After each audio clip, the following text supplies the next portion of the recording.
Hi friends ಹಾಗೂ ಎಲ್ಲ ನನ್ನ ಕುಟುಂಬದವರೇ, ನಮಸ್ತೆ ಎಲ್ಲರಿಗೂ. ಹೇಗಿದ್ದೀರಿ ಎಲ್ಲರೂ? ನಾನಂತೂ ಸೂಪರ್ ಆಗಿದ್ದೀನಿ. ನಂತರ ನೀವು ಕೂಡ ಸೂಪರ್ ಆಗಿದ್ದೀರಿ, ಇರ್ತೀರಿ ಅನ್ನೋದೇ ನನ್ನ ಭಾವನೆ. ಬನ್ನಿ, ಮಗಳ ಮನೆಯಿಂದ ಬಂದು ಒಂದೊಂದೇ ಕೆಲಸ ಶುರು ಮಾಡಿಕೊಂಡೆ. 2 ದಿನ ಆರಾಮ ರೆಸ್ಟ್ ಮಾಡಿದೆ, ಯಾಕಂದರೆ ನಿದ್ದೆ ಸರಿಯಾಗಿರಲಿಲ್ಲ. ಹಾಗಾಗಿ ಫ್ಲೈಟಲ್ಲೆಲ್ಲ ನಿದ್ದೆ ಆಗಲಿಲ್ವಲ್ಲ, ಹಾಗಾಗಿ ಸ್ವಲ್ಪ ರೆಸ್ಟ್ ಮಾಡಿ ಈಗ ನನಗೆ ಸಾರಿನ ಪುಡಿ, ಸಾಂಬಾರು ಪುಡಿ ಎಲ್ಲ ಖಾಲಿಯಾಗಿದೆ. ರಾತ್ರಿ ಊಟ ಮಾಡಿ ಈಗ ನಾನು ನನ್ನ ಕೆಲಸನ ಶುರು ಮಾಡ್ಕೊಂಡಿದ್ದೀನಿ. ಬನ್ನಿ, ನಾನು ಸಾರಿನ ಪುಡಿ ಮಾಡೋಕ್ಕೆ ನೋಡಿ ಎಲ್ಲ ಮಸಾಲೆನ ಹುರಿದಿಟ್ಟಿದ್ದೀನಿ. ಇಲ್ಲಿ ಪೌಡ್ರ್ ಮಾಡಬೇಕು ನೋಡಿ. ಹಾಗೇನೆ ನಾನು ಶೇಂಗಾ ಬೀಜನ ಹುರ್ಕೊಳ್ತಾ ಇದ್ದೇನೆ. ಪಲ್ಯಕ್ಕೆ ಪುಡಿ ಮಾಡೋಕ್ಕೆ, ಇದು ಪಲ್ಯದ ಪುಡಿ ಮಾಡಿ ಇಡೋಕ್ಕೆ. ಇದು ನೋಡಿ ಬ್ಯಾಡಗಿ ಮೆಣಸಿನ್ಕಾಯಿ ಹುರಿದು ಇಟ್ಟಿದ್ದೀನಿ. ಎಲ್ಲನೂ ಈಗ ಇದೊಂದು ಸ್ವಲ್ಪ ಹುರ್ಕೊಂಡು, ಸ್ವಲ್ಪ ಶೇಂಗಾ ಜೊತೆಗೆ ಸ್ವಲ್ಪ ಪುಟಾಣಿ, ಆಮೇಲೆ ಸ್ವಲ್ಪ ಜೀರಿಗೆ ಸೇರಿಸಿಬಿಟ್ಟು ನಾನು ಪೌಡ್ರ್ ಮಾಡಿ ಇಡ್ತೇನೆ. ಪಲ್ಯದ ಮೇಲೆ ಹಾಕೋಕ್ಕೆ ತುಂಬ ಚೆನ್ನಾಗಿರುತ್ತೆ. ಇದು ಬರ್ತಿದ್ದಂಗೆ ಒಂದೊಂದೇ ಕೆಲಸ ಶುರು ಮಾಡ್ಕೊಳ್ಬೇಕಲ್ವಾ, ಮಾಡಿ ಇಟ್ಕೊಂಡ್ರೆ ನಮಗೆ ಉಪಯೋಗ ಆಗುತ್ತೆ. ಹಾಗಾಗಿ ಮಾಡಿ ಇಟ್ಕೊಳ್ತಾ ಇದ್ದೀನಿ. ಅದ್ರ ಮಧ್ಯದಲ್ಲಿ ಓವನ್ ಬೇರೆ ಹಾಳಾಗಿ ಕೂತಿದೆ ನೋಡಿ. ಇವತ್ತು ರಿಪೇರ್ ಮಾಡೋಕ್ಕೆ ಬಂದು ಓವನನ್ನು ಫುಲ್ ಬಿಚ್ಚಿ ಇಟ್ಟಿದ್ದಾರೆ ನೋಡಿ. ಓವನ್ ಫುಲ್ ಬಿಚ್ಚಿ ಅಲ್ಲಿ ಯುಟಿಲಿಟಿಲಿ ಇರ್ತಾ ಇತ್ತು, ಅವ್ರಿಗೆ ಮಾಡ್ಕೊಳ್ಳೋಕ್ಕೆ ಕೆಲಸ ಮಾಡೋಕ್ಕೆ ಸುಲಭ ಆಗುತ್ತೆ ಅಂತ ಇಲ್ಲಿ ಸ್ಲ್ಯಾಬ್ ಮೇಲೆ ಇಟ್ಟಿದ್ದಾರೆ. ಓವನನ್ನು ಪೂರ್ತಿ ಬಿಚ್ಕೊಂಡು ಏನೇನೋ ಪಾರ್ಟ್ ಇದ್ದದೆಲ್ಲ ತೊಗೊಂಡೋಗಿದ್ದಾರೆ. ಪಾರ್ಟ್ಗಳೊಂದು ವರ್ಕ್ ಆಗ್ತಾ ಇಲ್ಲ, ಹೊಸ ಪಾರ್ಟ್ ಹಾಕಬೇಕು ಅಂತ ತೊಗೊಂಡೋಗಿದ್ದಾರೆ. ನಾಳೆ ಅಥವಾ ನಾಡಿದ್ದು ಬಂದು ಹಾಕ್ತಾರಂತೆ. 4,000 ಚಿಲ್ಲರೆ ರಿಪೇರ್ ಖರ್ಚು ಬರುತ್ತಂತೆ. ಏನು ಗೊತ್ತಾ ಫ್ರೆಂಡ್ಸ್, ಓವನ್ನು ಅಂಥ ಉಪಯೋಗ ಏನು ಇಲ್ಲ. ಅದರಿಂದ ನಾನೇನಂದರೆ ರಾತ್ರಿಗೆ ಅನ್ನ ಬಿಸಿ ಮಾಡ್ತೇನೆ, ಮಧ್ಯಾಹ್ನಕ್ಕೆ ಮಾಡಿರ್ತೀನಿ. ಇಷ್ಟನ್ನ ಮಾಡಿದ್ರೆ ಇಬ್ಬರಿಗೆ ಉಳಿಯತ್ತಲ್ವಾ, ಚಪಾತಿನೋ ರೊಟ್ಟಿನೋ ಮುದ್ದೆನೋ ಏನೋ ಜೊತೆಗೆ ಮಾಡ್ತೀವಿ, ಇಷ್ಟನ್ನ ಉಳಿದಿರುತ್ತೆ. ರಾತ್ರಿಗೆ ಬಿಸಿ ಮಾಡಿಕೊಂಡು ಊಟ ಮಾಡ್ತೀವಿ. ಅದೇನಾಗುತ್ತೆ, ಯಜಮಾನರಿಗೆ ಬಿಸಿ ಬಿಸಿ ಅನ್ನ ಬೇಕು. ಹಾಗಾಗಿ ನಾನೇನು ಮಾಡ್ತೇನೆ, ಓವನ್ನಲ್ಲಿ ಬಿಸಿ ಮಾಡ್ತೇನೆ ಅಷ್ಟೇ ಅನ್ನನ. ಅದಕ್ಕೊಂದೇ ಉಪಯೋಗಿಸೋದು. ಈ ಕನ್ವೆನ್ಷನ್ ನಮಗೆಲ್ಲ ಉಪಯೋಗ ಇಲ್ಲ. ಸಾದ ನಮಗೆ ಹೀಟಿಂಗಿಗೆ ಇದ್ರೆ ಸಾಕು. ನಾನು ಒಂದ್ಸಲ ಯೋಚನೆ ಮಾಡಿದೆ, ಇದನ್ನು ಕೊಟ್ಟಾಕ್ಬಿಡ್ತೇನೆ, ಬರೀ ಹೀಟಿಂಗ್ ಇದೆ 4,000-5,000 ಸಿಗುತ್ತೆ, ಅದನ್ನೇ ಪರ್ಚೇಸ್ ಮಾಡ್ತೇನೆ ಅಂತ. ಈಗ ರಿಪೇರಿಗೆ 4,500 ಆಗುತ್ತೆ ಅಂತ ಹೇಳಿದ್ದಾರೆ. ಆದರೆ ಅವ್ರು ಹೇಳ್ತಾರೆ, ಗಾಡ್ರೇಜ್ ಸರ್ವಿಸ್ ಸೆಂಟರಿಂದನೇ ಬಂದಿದ್ರು, ಅವ್ರು ಹೇಳ್ತಾರೆ ಇಲ್ಲ, ಪಾರ್ಟ್ ಎಲ್ಲ ತುಂಬ ಚೆನ್ನಾಗಿದೆ, ಈಗ ಅಂಥದ್ದೆಲ್ಲ ಸಿಕ್ಕಲ್ಲ, 1 ವರ್ಷಕ್ಕೆ ಹಾಳಾಗಿಬಿಡತ್ತೆ, ಯಾಕೆ ಸುಮ್ಮನೆ ಇದನ್ನೇ ರಿಪೇರಿ ಮಾಡಿಸ್ಕೊಳ್ಳಿ, ಯಾತಕ್ಕೆ ಹೊಸ ತೊಗೊಳ್ತೀರಿ ಅಂತ ಹೊಸದಕ್ಕೆ ಹಾಕೋ ದುಡ್ಡನ್ನು ಇದಕ್ಕೆ ಹಾಕಿ ನೋಡೋಣ ಅಂತ ಈಗ ರಿಪೇರಿಗೆ ಒಪ್ಪಿದ್ದೀವಿ ಅವರಿಗೆ. ನೋಡೋಣ ಏನೇನಾಗತ್ತೆ ಅಂತ. ಅದಕ್ಕೆ ರಾತ್ರಿ ಮಲಗಕ್ಕೆ ಹೇಗೂ ಟೈಮ್ ಇದೆ ಅಲ್ವಾ, ಒಂದಷ್ಟು ಕೆಲಸಗಳನ್ನು ಮುಗಿಸ್ಕೊಂಡ್ರೆ ಉಪಯೋಗ ಆಗತ್ತೆ. ಬಂದವಳಿಗೆಲ್ಲ ಸುಮಾರು ಆ ಥರದ್ದು ಡಬ್ಬಗಳೆಲ್ಲ ತೊಳೆಯೋದಿತ್ತು, ಎಲ್ಲ ಕ್ಲೀನ್ ಮಾಡಿದೆ ಇವತ್ತು. ಹೀಗೆ ಇರುತ್ತಲ್ವ ಕೆಲಸಗಳು. 2 ತಿಂಗಳು ಮನೆ ಕ್ಲೋಸ್ ಮಾಡಿ ಹೋಗಿದ್ದು, ಸುಮಾರು ಐಟಮ್ಸ್ ಎಲ್ಲ ಹಾಳಾಗಿತ್ತು, ಬಿಸಾಕಿ ಡಬ್ಬಗಳೆಲ್ಲ ವಾಶ್ ಮಾಡಿದೆ. ಹಿಂಗೆ ನಡೀತಾ ಇದೆ. ಈಗ ತಣ್ಣಗಾಗಬೇಕು ಇದೆಲ್ಲ. ಸಾರಿನ ಪುಡಿಗೆಲ್ಲ ಹುರಿದಿಟ್ಟಿದ್ದೀನಲ್ವಾ, ತಣ್ಣಗಾದ ತಕ್ಷಣ ಪೌಡ್ರ್ ಮಾಡ್ತೇನೆ, ಆಮೇಲೆ ನಿಮಗೆ ತೋರಿಸ್ತೇನೆ ನಾನು. ನೋಡಿ ಫ್ರೆಂಡ್ಸ್, ಘಮ ಘಮ ಘಮ ಸಾರಿನ ಪುಡಿ ಮಾಡಿದೆ. ಘಮ್ಮನತ್ತೆ ಮಾಡಿ ಇಟ್ಕೊಂಡು ಬಿಟ್ಟರೆ 3-4 ತಿಂಗಳಿಗೆ ತಲೆ ಬಿಸಿ ಇಲ್ಲ. ಸಾರಿನ ಪುಡಿ ಯಾವಾಗ ಬೇಕೋ ಆವಾಗ ಸಾರು ಮಾಡ್ಕೊಳ್ಬೋದು. ಹಾಗೆ ಪಲ್ಯದ ಪುಡಿ ಮಾಡೋಕ್ಕೂ ಎಲ್ಲ ಹುರಿದು ರೆಡಿ ಮಾಡಿ ಇಟ್ಟಿದ್ದೀನಿ. ಶೇಂಗಾ ಬೀಜ ಹುರಿದು ರೆಡಿ ಮಾಡಿ ಇಟ್ಟಿದ್ದೇನೆ. ಸ್ವಲ್ಪ ಬಿಸಿ ಇದೆ. ತಣ್ಣಗಾದ ತಕ್ಷಣ ಅದನ್ನು ನಾನು ಪೌಡ್ರ್ ಮಾಡಿ ಇಟ್ಕೊಳ್ತೀನಿ. ಹಾಗೆ ಸಾಂಬಾರು ಪುಡಿನೂ ಮಾಡ್ಕೊಳ್ಬೇಕು ನನಗೀಗ, ಅದನ್ನು ಮಾಡ್ಕೊಳ್ತೀನಿ. ಮಾಡ್ತಾ ಮಾಡ್ತಾ ನಿಮಗೂ ತೋರಿಸ್ತೀನಿ. ಆಮೇಲೆ ನನ್ನ ಚಾನಲಲ್ಲಿ ಡಿಟೇಲ್ ಆಗಿ ನಾನು ನಿಮಗೆ ಸಾರಿನ ಪುಡಿ, ಸಾಂಬಾರು ಪುಡಿ ಎಲ್ಲನೂ, ಸಾಂಬಾರು ಪುಡಿ ಹಾಕಿದ್ದೀನಿ ನಾನು, ಮೊದಲೇ ಹಾಕಿದ್ದೀನಿ. ಸಾರಿನ ಪುಡಿ ರೆಸಿಪಿನೂ ನಾನು ಹಾಕ್ತೀನಿ. ನಮ್ಮ ಘಮ ಘಮ ಘಮ ಉಡುಪಿ ಸ್ಟೈಲ್ ಸಾರಿದೆಯಲ್ಲ, ನೀವು ಒಂದ್ಸಲ ಊಟ ಮಾಡಿದರೆ ದಿನ ಅದನ್ನೇ ಬೇಕಂತೀರಿ, ಅಷ್ಟು ರುಚಿಯಾಗಿರುತ್ತೆ. ನಿಮಗೆ ಅದನ್ನು ನಾನು ತೋರಿಸ್ಕೊಡ್ತೀನಿ. ನೋಡಿ ಫ್ರೆಂಡ್ಸ್, ದೊಡ್ಡ ಡಬ್ಬ, 1 ಡಬ್ಬ ಫುಲ್ ಸಾರಿನ ಪುಡಿ ಆಯಿತು. ಸ್ವಲ್ಪ ಹೊತ್ತು ಓಪನ್ ಇಡ್ತೇನೆ, ಯಾಕಂದರೆ ಸ್ವಲ್ಪ ಬೆಚ್ಚಗಿದೆಯಲ್ಲ. ಅದು ಫುಲ್ ಕೋಲ್ಡ್ ಆದಮೇಲೆ ಮುಚ್ಚಳ ಹಾಕಿ ಇಟ್ಟುಬಿಟ್ರೆ ರೆಡಿ. ಪಲ್ಯದ ಪುಡಿನೂ ರೆಡಿ ಆಯಿತು. 2ನೇ ರೌಂಡು ಫಸ್ಟ್ ಈ ಡಬ್ಬಕ್ಕೆ ಹಾಕಿದೆ, ಈಗ ಇನ್ನೊಂದು ರೌಂಡ್ ಮಾಡಿದೆ. ಹಾಕಿ ಇದನ್ನು ನಾನು ಫ್ರಿಜ್ಜಲ್ಲಿ ಇಟ್ಕೊಂಡು ಬಿಡ್ತೀನಿ, ಯಾಕಂದರೆ ಶೇಂಗಾ ಎಲ್ಲ ಹೊರಗಡೆ ಇಟ್ಟರೆ ಸ್ಮೆಲ್ ಬರುತ್ತಲ್ಲ, ಅದಕ್ಕೆ ನಾನು ಫ್ರಿಜ್ಜಲ್ಲಿ ಇಟ್ಕೊಂಡು ಬಿಡ್ತೀನಿ. ಇಷ್ಟೊಂದು ಪಲ್ಯದ ಪುಡಿ ರೆಡಿ ಆಯಿತು. ಇದು ಅಷ್ಟೇ ಬಿಸಿ ಇದೆ. ತಣ್ಣಗಾಗುವವರೆಗೆ ಇಟ್ಟು ಮುಚ್ಚಳ ಹಾಕಿ ಇದನ್ನು ಫ್ರಿಜ್ಜಲ್ಲಿ ಇಡ್ತೇನೆ. ಇನ್ನು ಸಾಂಬಾರು ಪುಡಿನೂ ಮಾಡಬೇಕು. ಗಂಟೆ ಸುಮಾರು ಆಯಿತು, 9:48 ಗಂಟೆ. ಬಟ್ ಮಲಗೋದು ನಾನು ಲೇಟ್ ಅಲ್ವಾ, ಮಾಡೇ ಮಲಗ್ತೀನಿ. ಈಗ ನಾನು ಇನ್ಸ್ಟೆಂಟ್ ಸಾಂಬಾರು ಪುಡಿ ಮಾಡ್ಕೊಳ್ತಾ ಇದ್ದೀನಿ. ಅದು ನೋಡಿ ನಿಮಗೆ ತೋರಿಸ್ತೀನಿ, ನಾನು ಏನೇನು ಹಾಕಿದ್ದೀನಿ, ಏನೆಲ್ಲ ತೋರಿಸ್ತೀನಿ ಬನ್ನಿ. ನೋಡಿ, ಇಲ್ಲಿ ಈ ಬೌಲಲ್ಲಿ ಒಂದು ಅರ್ಧದ ಹತ್ರ ಕಡಲೆಬೇಳೆ ಹಾಕಿದ್ದೀನಿ, 2 ಚಮಚ ಅಕ್ಕಿ ಹಾಕಿದ್ದೀನಿ, ಕರಿಬೇವು ಮತ್ತು ಬ್ಯಾಡಗಿ ಮೆಣಸಿನ್ಕಾಯಿ ಹಾಕಿದ್ದೀನಿ. ಇದರಲ್ಲಿ ಈ ಬಾಣಲೆಯಲ್ಲಿ ತೊಗರಿಬೇಳೆ ಇದರಲ್ಲಿ ಅರ್ಧ ಚಮಚ ಅರ್ಧ ಬೌಲ್ ಹಾಕಿದ್ದೀನಿ. 1/4 ಬೌಲು ಮಸೂರ್ ದಾಲು, ಮತ್ತು ತೊಗರಿಬೇಳೆ ಎರಡನ್ನು ಸ್ವಲ್ಪ ಬಟ್ಟೆಲ್ಲ ನೀಟಾಗಿ ಒರೆಸ್ಕೊಂಡು ಬಿಟ್ಟಿದ್ದೀನಿ ಬೇಳೆನ, ಯಾಕಂದರೆ ತೊಳೆಯೋಕ್ಕಾಗಲ್ಲ. ಒಂದು ಬಿಳಿ ಬಟ್ಟೆ ಮೇಲೆ ಹಾಕಿ ಚೆನ್ನಾಗಿ ಹೀಗೆ ತಿಕ್ಕಿ ತಿಕ್ಕಿ ತಿಕ್ಕಿ ಒರೆಸ್ಕೊಂಡು ಬಿಟ್ಟಿದ್ದೀನಿ. ಒರೆಸ್ಕೊಂಡು ಈ ಥರ ಹುರ್ಕೊಳ್ತಾ ಇದ್ದೇನೆ. ಇದು ಹುರಿದ ನಂತರ ಇದರಲ್ಲಿ ಒಂದು ಅರ್ಧದಷ್ಟು ಕೊತ್ತಂಬರಿ ಬೀಜ, ಕಾಲು ಭಾಗದಷ್ಟು ಜೀರಿಗೆ, ಹಿಂಗೆ ಬೇಕಾದವ್ರು ಹಾಕ್ಕೊಳ್ಬೋದು, ನಾನು ಅಡುಗೆ ಮಾಡುವಾಗ ಹಾಕ್ತೇನೆ. ಇವನ್ನೆಲ್ಲ ಹುರಿದು ಇವಾಗ ಎಲ್ಲ ಸೇರಿಸಿ ಪೌಡ್ರ್ ಮಾಡಿ ಇಟ್ಕೊಳ್ಬೇಕು. ಹುಣಸೆಹಣ್ಣು ಹಾಕಿ ಇಟ್ಕೊಳ್ತೀನಿ, ಯಾಕಂದರೆ ಇನ್ಸ್ಟೆಂಟ್ ಅಲ್ವಾ, ಪಟ ಪಟ ಆಗಿಬಿಡತ್ತೆ. ಅದಕ್ಕೆ ನಾನು ಹುಣಸೆಹಣ್ಣು ಹಾಕಿ ಹುರ್ಕೊಂಡು ಬಿಡ್ತೀನಿ. ಬೇಳೆ ಹುರಿದಾಯಿತು, ಸಾಕಿದ್ದು ಪ್ಲೇಟಿಗೆ ಹಾಕ್ಕೊಳ್ತೀನಿ, ತಣ್ಣಗೆ ಹಾಕಿ ಬಿಡ್ತೀನಿ. ಹಾಗೆಯೇ ಕೊತ್ತಂಬರಿ ಹಾಕ್ಕೊಳ್ತೀನಿ. ನೋಡಿ, ಇಷ್ಟು ಕೊತ್ತಂಬರಿ ಬೀಜ ಹಾಕ್ಕೊಂಡೆ. ಇದು ಚೆನ್ನಾಗಿ ಹುರಿತು. ನೋಡಿ, ಕಡಲೆಬೇಳೆ, ಅಕ್ಕಿ, ಬ್ಯಾಡಗಿ ಮೆಣಸಿನ್ಕಾಯಿ, ಕರಿಬೇವು ಚೆನ್ನಾಗಿ ಹುರಿತು. ಇದನ್ನು ಆಫ್ ಮಾಡಿದೆ. ನೋಡಿ, ಇಷ್ಟು ಜೀರಿಗೆ ಹಾಕ್ಕೊಂಡೆ. ಇದನ್ನು ಹುರಿಯೋಣ. ಈಗ ಹುರಿತು, ಗ್ಯಾಸ್ ಆಫ್ ಮಾಡ್ತಾ ಇದ್ದೀನಿ. ಪ್ಲೇಟಿಗೆ ಹಾಕ್ತೀನಿ, ಬೇಗ ತಣ್ಣಗಾಗತ್ತೆ.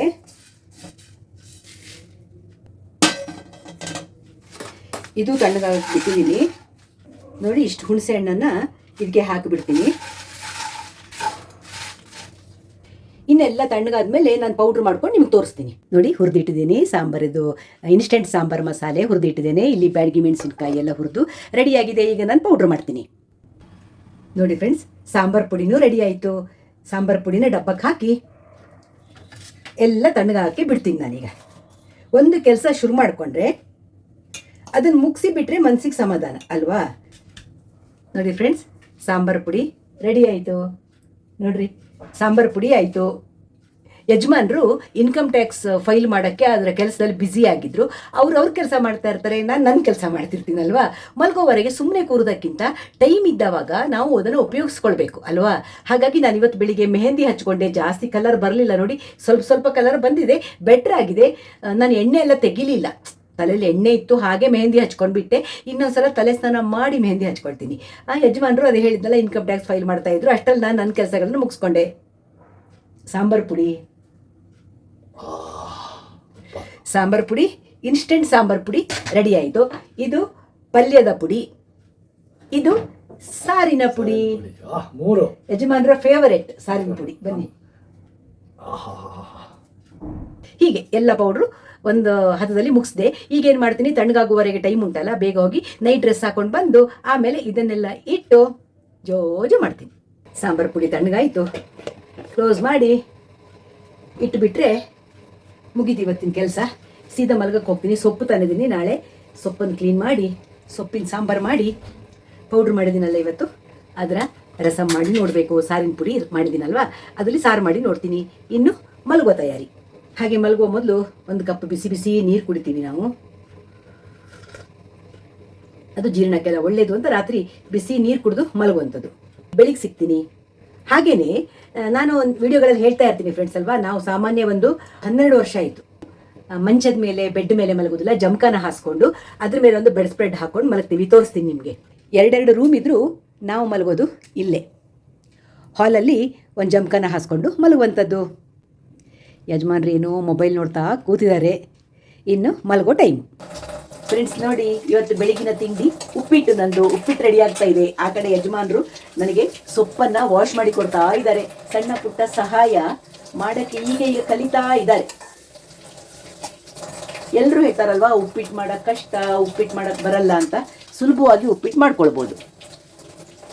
ನಾನು ಒಗ್ಗರಣೆಗೆ, ನಾವು ಸೌತ್ ಕೇರಳದವರಲ್ವಾ, ನಮ್ಮ ಕೊಬ್ಬರಿ ಎಣ್ಣೆ ಅಂದರೆ ತುಂಬ ಇಷ್ಟ. ಅದಕ್ಕೆ ಸ್ವಲ್ಪ ಚೂರು ರಿಫೈನ್ಡ್ ಆಯಿಲ್ ಹಾಕಿದ್ದೆ. ಈಗ ಕೊಬ್ಬರಿ ಎಣ್ಣೆ ಒಂಚೂರು ಹಾಕಿದೆ ನಾನು. ಎಲ್ಲ ರವೆ, ಸ್ವಲ್ಪ ಈರುಳ್ಳಿ, ಹಸಿಮೆಣಸಿನ್ಕಾಯಿ, ಶುಂಠಿ, ಇವೆಲ್ಲ ಕರಿಬೇವು ಎಲ್ಲ ಫ್ರೈ ಮಾಡಿ ಆಮೇಲೆ ಈಗ ನಾನು ಟೊಮೆಟೊ ಹಾಕಿದ್ದೀನಿ.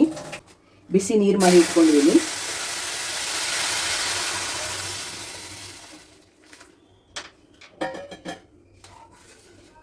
ಬಿಸಿ ನೀರು ಸೇರಿಸಿದೆ.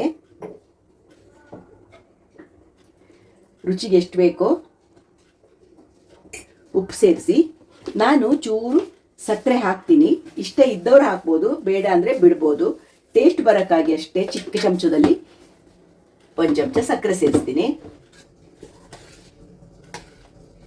ಚೆನ್ನಾಗಿ ನಾನು ಹಸಿಮೆಣಸಿನ್ಕಾಯಿ ಹಾಕಿದ್ದೀನಿ ಇದಕ್ಕೆ. ನಿಮಗೆ ಹಸಿಮೆಣಸು ಕಡಿಮೆ ಹಾಕಿ ಸಾರಿನ ಪುಡಿ ಮಾಡಿ ಇಟ್ಕೊಂಡಿರ್ತೀರಲ್ವಾ, ಅದನ್ನ ಒಂದು ಚಮಚ ಹಾಕಿದ್ರೆ ಖಾರ ಬಾತ್ ಆಗುತ್ತೆ, ಸಖತ್ತು ಸೂಪರಾಗಿ ಬರುತ್ತೆ. ಅದು ನೀವು ಟ್ರೈ ಮಾಡ್ಬೋದು. ನೆಕ್ಸ್ಟ್ ಟೈಮ್ ನಾನು ಅದು ಮಾಡಿದಾಗ ತೋರಿಸ್ತೀನಿ. ಈಗ ನಾನು ಮುಚ್ಚಿ ಇಡ್ತೀನಿ ಇದನ್ನು ಬೇಯಕ್ಕೆ.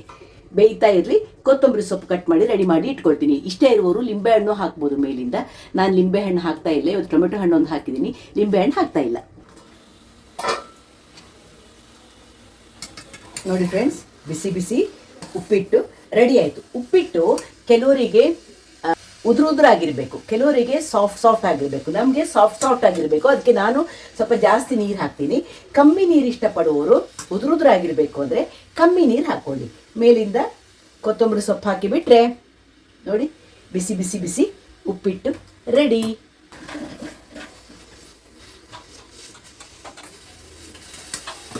ಪ್ಲೇಟಿಗೆ ಹಾಕಿ ಯಜಮಾನ್ರಿಗೂ ತಿಂಡಿ ಕೊಡ್ತೀನಿ, ನಾನು ತಗೊಳ್ತೀನಿ, ಹಾಗೆ ನಿಮ್ಮ ಜೊತೆ ಸಿಗ್ತೀನಿ.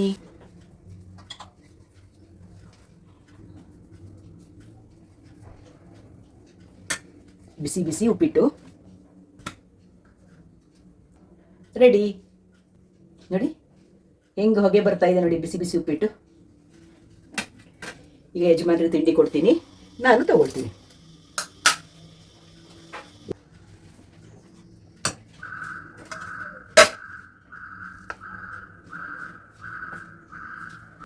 ಉಪ್ಪಿಟ್ಟು ತಿಂತ ನಿಮ್ಮ ಜೊತೆ ಸಿಗ್ತೀನಿ. ಕಾಲಚಕ್ರದಲ್ಲಿ ದಿನಗಳು ಹೇಗೆ ಓಡತ್ವಲ್ವಾ, ಅದನ್ನೇ ಮಾತಾಡ್ಕೊಳ್ತಾ ಇದ್ವಿ. ನೋಡಿ, 26ನೇ ಇಸ್ವಿ ಬಂತು ಅನ್ನುವಾಗ 7 ತಿಂಗಳೇ ಕಳೆದು ಹೋಗ್ಬಿಡ್ತಲ್ಲ, ಜುಲೈಯೇ ಮುಗ್ದೋಯ್ತಲ್ಲ ಅಂತ ನಾನು ಯಜಮಾನರು ಮಾತಾಡ್ತಾ ಉಪ್ಪಿಟ್ಟು ತಿಂತಾ ಕೂತಿದ್ದೀವಿ. ಯಾವಾಗಲೂ ನಾನು ಹೇಳುವಾಗೆ ತಿಂಡಿ ತಿಂದಾದಮೇಲೆ ಬಿಸಿ ಬಿಸಿ ಬಿಸಿ ಕಾಫಿ ಅಂತೂ ನಮಗೆ ಬೀಳಲೇಬೇಕು. ಅದು ಎನರ್ಜಿ ಕೊಡುವಂಥದ್ದು. ನೋಡಿ, ಇಬ್ಬರು ಸೇರಿಕೊಂಡು ಗಮ್ಮತ್ತು ಕಾಫಿ ಕುಡಿತಾ ಏನೇನೋ ಮಾತಾಡ್ತಾ ಮತ್ತೆ ಅಡುಗೆ ಮನೆಗೆ ಹೋದೆ. ನೋಡಿ ಫ್ರೆಂಡ್ಸ್, ನಿನ್ನೆ ಮಾಡಿದ ಸಾರಿನ ಪುಡಿಲಿ ಸಾರು ರೆಡಿ ಮಾಡ್ತಾ ಇದ್ದೀನಿ. ಹಾಗೆ ಈ ಕಡೆ ಸಾಂಬಾರು ಪುಡಿ ಮಾಡಿದ್ದೆ ಅಲ್ಲ ನಿನ್ನೆ, ಅದರಲ್ಲಿ ಸಾಂಬಾರು ಮಾಡೋಕ್ಕೆ ಸೊಪ್ಪನ್ನು ಬೇಯಿಸ್ಕೊಳ್ತಾ ಇದ್ದೇನೆ.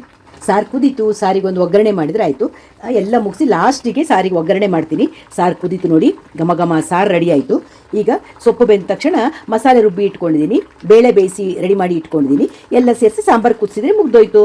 ನೋಡಿ, ಸಾಂಬಾರಿಗೆ ಮಸಾಲೆ ರುಬ್ಬಿ ಇಟ್ಟಿದ್ದೀನಿ, ಇಲ್ಲಿ ಬೇಳೆನೂ ಬೇಯಿಸಿ ಇಟ್ಕೊಂಡಿದ್ದೀನಿ. ಕೊತ್ತಂಬರಿ ಸೊಪ್ಪು ಹಾಕಿದೆ, ಒಗ್ಗರಣೆ ಒಂದು ಮಾಡಬೇಕು. ಮಧ್ಯಾಹ್ನ ಊಟದ ಹೊತ್ತಿಗೆ ಒಗ್ಗರಣೆ ಮಾಡ್ತೀನಿ. ಸ್ನಾನ ಮುಗಿಸಿ ಬಂದು ಮುಂದಿನ ಅಡುಗೆ ಕೆಲಸನ ಮುಂದುವರಿಸ್ತೀನಿ. ನಾನು ಸ್ನಾನ ಮುಗಿಸಿ ದೇವ್ರ ಪೂಜೆ ಎಲ್ಲ ಮಾಡಿ ಮತ್ತೆ ಅಡುಗೆ ಕೆಲಸ ಕಂಪ್ಲೀಟ್ ಮಾಡೋಕ್ಕೆ ಬಂದುಬಿಟ್ಟೆ. ನಾನೀಗ ಬೆಂದ ಸೊಪ್ಪಿಗೆ ಬೇಳೆನೂ ಹಾಕಿದೆ, ಅದರ ಜೊತೆಗೆ ಮಸಾಲೆ ರುಬ್ಬಿದ್ದನ್ನು ಹಾಕಿ ಸ್ವಲ್ಪ ಮಿಕ್ಸಿ ಜಾರನ್ನ ನೀರು ಹಾಕಿ ತೊಳೆದು ಕುದಿಯೋಕ್ಕಿಟ್ಟೆ. ಒಂಚೂರು ಬೆಲ್ಲ ಹಾಕಿದ್ದೆ, ಅರಿಶಿನ ಹಾಕಿದ್ದೆ, ಎಲ್ಲ ಹಾಕಿ ಕುದಿಯೋಕ್ಕಿಟ್ಟೆ. ಅದು ಸಾಂಬಾರು ಹುಳಿ, ನಾವು ಹುಳಿ ಅಂತೀವಲ್ಲ, ಸೊಪ್ಪಿನ ಹುಳಿ. ಅದಕ್ಕೆ ರಾಗಿ ಮುದ್ದೆ ಮಾಡಿದರೆ ತುಂಬ ಚೆನ್ನಾಗಿರುತ್ತೆ. ಅದು ಮಾಡೋಣ ಅಂತಿದ್ದೀನಿ. ಹಾಗೆ ಉಪ್ಪು ಹಾಕಿ ಕುದಿಯೋಕ್ಕಿಟ್ಟು ಚೆನ್ನಾಗಿ ಕುದ್ದ ಮೇಲೆ ಇನ್ನು ಒಂದು ಒಗ್ಗರಣೆ ಮಾಡಿ ಅನ್ನ ಮತ್ತು ಮುದ್ದೆ ಮಾಡಿದರೆ ಆಯಿತು. ಬೆಳ್ಳುಳ್ಳಿ ಸುಲಿದು ರೆಡಿ ಮಾಡಿ ಇಟ್ಟಿದ್ದೀನಿ. ಯಾಕಂದರೆ ಸೊಪ್ಪಿನ ಹುಳಿಗೆ ಬೆಳ್ಳುಳ್ಳಿ ಒಗ್ಗರಣೆ ಕೊಟ್ಟರೆ ತುಂಬ ರುಚಿಯಾಗಿರುತ್ತೆ. ಬೆಳ್ಳುಳ್ಳಿ ಒಗ್ಗರಣೆ ಕೊಡ್ತೀನಿ. ಹಾಗೆ ನಂದು ರಸಮ್ಮು ಆಯಿತು, ನೋಡಿದ್ರಲ್ವ ನೀವು. ಸಾರು ರೆಡಿ ಆಯಿತು, ಸೊಪ್ಪಿನ ಸಾಂಬಾರು ರೆಡಿ ಆಯಿತು. ಸ್ವಲ್ಪ ಅನ್ನ ಮಾಡ್ತೀನಿ, ಜೊತೆಗೆ ಮುದ್ದೆ ಮಾಡಬೇಕೋ ಬೇಡೋ ಅಂತ ಯಜಮಾನ್ರನ್ನ ಕೇಳ್ತೀನಿ. ಮುದ್ದೆ ಮಾಡಬೇಕು ಅಂದರೆ ಮುದ್ದೆನೂ ಮಾಡ್ತೀನಿ ಜೊತೆಗೆ. ಇಷ್ಟು ನನ್ನ ನಿನ್ನೆ ಸಂಜೆಯಿಂದ ಇವತ್ತಿನ ಮಧ್ಯಾಹ್ನದವರೆಗಿನ ವಿಡಿಯೋ ತೋರಿಸಿದೆ. ಇನ್ನು ಮುದ್ದೆ ಅನ್ನ ಮಾಡ್ಕೊಳ್ಬೇಕು, ಅದನ್ನು ಸಾಧ್ಯ ಆದರೆ ತೋರಿಸ್ತೀನಿ, ಇಲ್ಲ ಅಂದರೆ ಇಲ್ಲಿಗೆ ಮುಗಿಸ್ಬಿಡ್ತೀನಿ. ಇಷ್ಟೆಲ್ಲ ನೀವು ನೋಡಿದ್ರಲ್ವಾ. ಹಾಗೆ ನನ್ನ ಡೈಲಿ ರುಟೀನ್ಗಳು ಇನ್ನು ಮುಂದೆ ಬರ್ತಾ ಇರುತ್ತೆ. ಏನೇನು ವೆರೈಟಿಗಳು ಏನು ಮಾಡ್ತೀನಿ ಎಲ್ಲನೂ ನಿಮ್ಮೊಟ್ಟಿಗೆ ನಾನು ಹಂಚ್ಕೊಳ್ತೀನಿ. ಸಿಗೋಣ ಮುಂದಿನ ವಿಡಿಯೋದಲ್ಲಿ. ಶ್ಯಾಮಲಾ ವ್ಲಾಗ್ಸ್ ಇಷ್ಟ ಆಯಿತು ಅಂದರೆ ಏನು ಮಾಡಬೇಕು? ಒಂದು ಲೈಕ್ ಮಾಡಿ, ಶೇರ್ ಮಾಡಿ, ಸಬ್ಸ್ಕ್ರೈಬ್ ಮಾಡಿ. ಸಿಗ್ತಾ ಇರೋಣ ಒಳ್ಳೊಳ್ಳೆ ವಿಡಿಯೋಗಳ ಜೊತೆ. ಬಾಯ್ ಎಲ್ಲರಿಗೂ. ನಮಸ್ತೆ.